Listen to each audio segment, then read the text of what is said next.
La parole de Dieu dans le psaume 50. Si j'offre un sacrifice, tu n'en veux pas. Tu n'acceptes pas d'holocauste. Le sacrifice qui plaît à Dieu, c'est un esprit brisé. Tu ne repousses pas, ô mon Dieu, un cœur brisé et broyé. Le commentaire.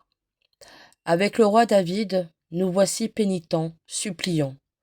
Comment parler de ce péché que je connais et dont pourtant je ne vois pas toute la gravité? Faute, péché, offense. Parfois, je ressens qu'il m'aveugle, m'écrase, me broie. Toi seul, Dieu, peux parler, dire la justice, m'apprendre la sagesse. L'œuvre de la miséricorde doit effacer, laver, purifier mon être, tant le mal est profond, gangréner mon cœur. Pour atteindre une telle profondeur, il te faut briser ce qui s'est endurci, sclérosé, blindé. Donne-moi de ne pas fuir la douleur, la honte de la contrition. Mais de telles larmes sont semences en vue d'une moisson de joie. La joie d'être sauvé, l'émerveillement devant un trop grand amour, si la justice divine dénonce le péché, elle ne veut et ne fait qu'une chose: relever l'homme blessé. Le sacrifice qui convient alors est la louange, qui ne se contente pas d'offrandes extérieures, mais qui jaillit.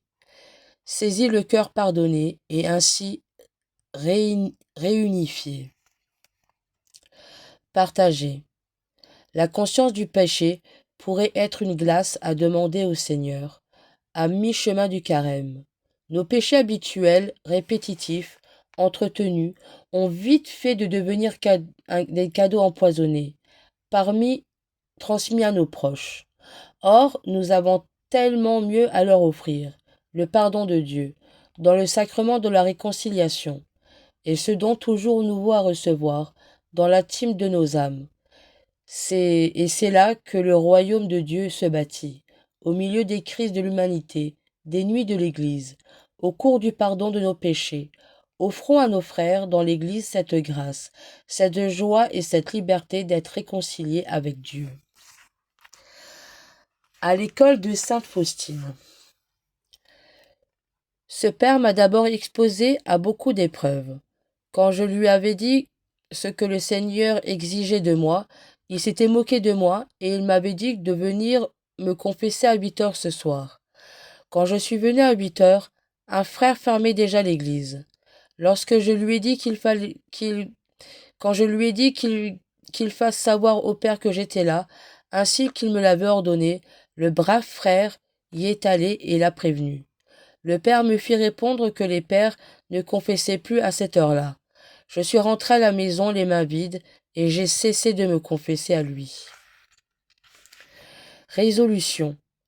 Quand je demande quelque chose, un service, une aide, un prêt à quelqu'un, est-ce que je fais toujours bien attention de laisser l'autre libre de sa réponse?